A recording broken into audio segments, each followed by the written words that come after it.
We are back with Sam and Sylvia, and welcome again. And let's talk about some of the programs that you do at your center. Okay, so we have a wide variety of programs, some of which are workshops, others are support groups, and we also have a new initiative that we're starting, or relatively new, called Youth Speak Out. Okay. So Youth Speak Out is an opportunity for youth to have a voice and get involved. Youth Speak Out was started by the Adoption Council of Canada, and it's a national program that we are just starting here in Saskatchewan. So we did a very mini pilot project last year, and the results and feedback of that has been overwhelmingly positive, both for the youth that have been involved and those that they have presented to. So how does it work? So it's, as Sylvia said, the Youth Speak Out is really about starting conversations about the systems that the youth utilize. So it focuses on youth between the ages of 14 and 26 who are either currently in care, are transitioning out of care, maybe were adopted from care, or were in care at some point in their past, or PSIs that we mentioned earlier. So it's really about them becoming involved and having a voice and participating in conversations about the systems that they utilize and how it impacts them. And with the hopes of advocating for changes or something within the system on behalf of all children and youth in Saskatchewan. So what are some of the statistics around the youth? So youth who age out of care, there's really quite startling statistics of detrimental impacts that it has on them. So if you look at the rates of homelessness, there's almost 70% of youth who have aged out of care end up becoming homeless. Unemployment rates are significantly higher for youth who have aged out of care than those who have not been in care. If you look at even the rates of earnings, they earn significantly less than youth that have not aged out of care than their So poverty would be an issue. Poverty is a very significant issue, yes.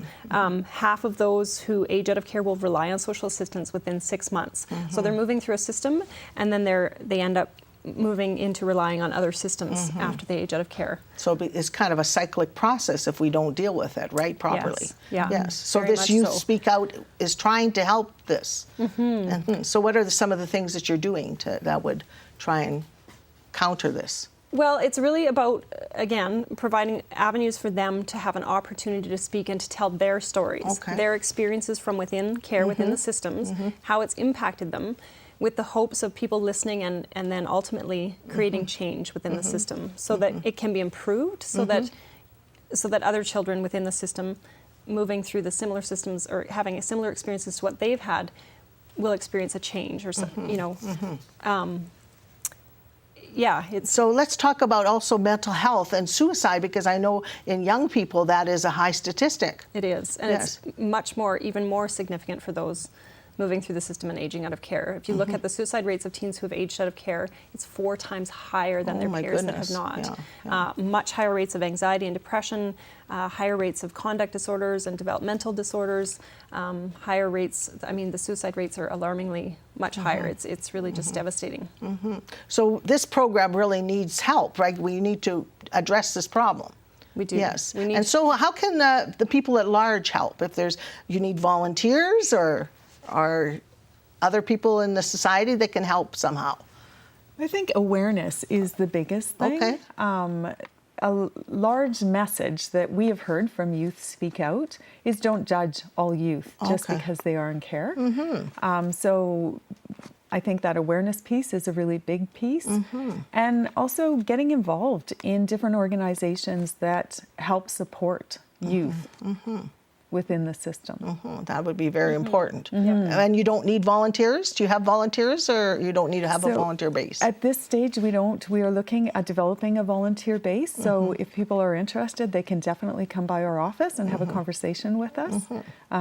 We will be looking for volunteers as we move forward. Okay, so it's a new program and you're developing it, and it still needs to iron out some of the kinks, right? as it works. Right. We have a training workshop coming up in the fall, September 15th No, 14th? 14th, 15th, and 16th. Okay. Details are, again, we're ironing those out right now. Okay. But that is where we will be. So we're putting the word out for youth to apply now to Okay. become a part of this, because the training workshop is a mandatory part of becoming a part of the team. Okay. And the training workshop itself is providing youth with all kinds of wonderful learning opportunities in strategic sharing, digital storytelling, leadership and mentorship, those sorts of things. So it's Yeah. providing them with a really great opportunity to get together, to be with peers who have experienced similar things, and to share their stories. Which is so vital and It important. is, And yeah. they need a voice and a soft place to land, like to listen to, right? That's right. That is so Yeah. vital that Yeah. they have that. So whether it's through adoption or for speaking out your program, That's right. That's right. either way. And there's also other criteria in order for youth to become involved in the program. There's somewhat of a commitment. So it's doing the workshop, and it's also being willing to commit to being attending monthly meetings, getting involved in panel presentations, moving forward and building the team, but being committed to the team as well. So that's for the youth, but also for volunteers that might want to help out too. Would they take that program? The volunteers, no, we would train them separately. Okay. And volunteers, where I potentially see them getting involved later, is possibly as mentors or as support. That program, as I said, right now we're just starting to get the program running. I think the other part will develop as we get the youth trained and up and running. A large part of that program is the youth going and doing public or presentations to organizations about the systems that Sam talked about earlier.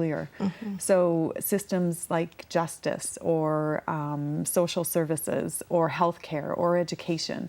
So the youth will go and do a panel presentation about their experiences through their eyes with that system. The feedback from those presentations that we've done to date have been phenomenal.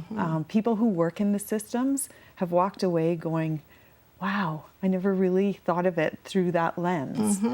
So it's been really, really positive. And So are you working with schools in any way? we are in We will be- recruitment. Yeah. In recruitment, yes, touching base with school counselors and things that may have contact with kids in care who they feel may be a good fit, and can relay the information to them and encourage them to get involved. Because that, I think, would be very important, and to have some presentations in schools too, and Absolutely. educate other young people, but also teachers and educators or Yeah. counselors, like you were saying. That would be so vital, wouldn't it? It would. And we also really hope through this conversation that people who watch this show will be able to spark an idea of, okay, this kid would be a really good fit, and have them contact our office.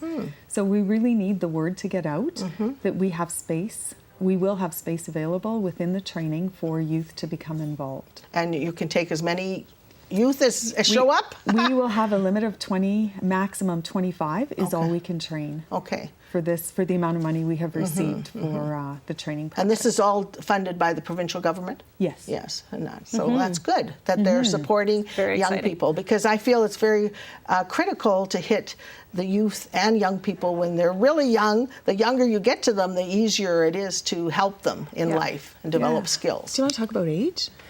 I think I mentioned 14 to 26 is the age that Youth Speak Out is, And that's a really critical age. It is, Right? it It's a is. very critical age for Yeah. young people, and addressing all your statistics that you had said and the concerns that they have. And the wisdom 14-year-olds have who have lived within the system is phenomenal. Like they are way grown up for their age. Yes, they had to become Yeah. That's that right. way. And Yeah, that's right. I'm always reminded of that commercial. There was a commercial about somebody with a puppy and then somebody that was homeless, and how they address the puppy differently than the person that was homeless. And we think about our youth and the young people. You see them everywhere, and we need to address this issue. It's so vital and important is very- that our young people, we're missing on these young people, and we need to help them, right? Yeah. absolutely. Because they don't have the skills yet. We need to develop them and help them. So And that's exactly what You Speak Out aims to do, to provide them with avenues and opportunities to learn skills, to become advocates, and to become leaders and mentors in our community, so that they can grow and evolve and flourish in a way that is positive. And they can use their voices and tell their stories to have an impact. So That's the other piece about the program. The program is unique in that it is youth-led, adult-supported. Oh, that's So the youth yeah. decide who they present to, and what they want to present to that. And we, as supports, help them develop that presentation. Well, that's wonderful. That is good. And you were talking about resources before, about adoption, but resources for this, too, is so critical, too, to have these resources Absolutely. and support. Yeah. So it's like a shoulder to lean on. Yes. That's right. Yes. And we do develop strong relationships with the youth that become involved. And I think they see our office and our space as a safe space to be able to come and share what they need to share or want to share. So remind us again where you're located and your website, and if people want to contact you, how can they do that? Okay, we are located at 527 Main Street, just off of Broadway, and our office hours are 9:30 to 4:30, Monday to Friday, and our website is www.adoptionsask.org.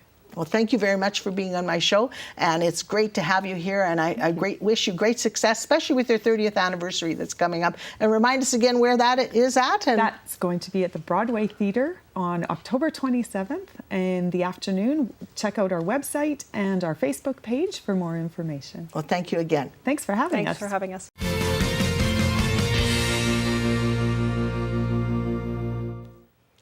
I hope you enjoyed today's show with Sylvia and Sam with the Adoption Support Centre of Saskatchewan and You Speak Out. If you'd like to share your story, contact me and tell me why you rock. Thanks for rocking in and having a conversation with Marion. I'm Marion, and you rock.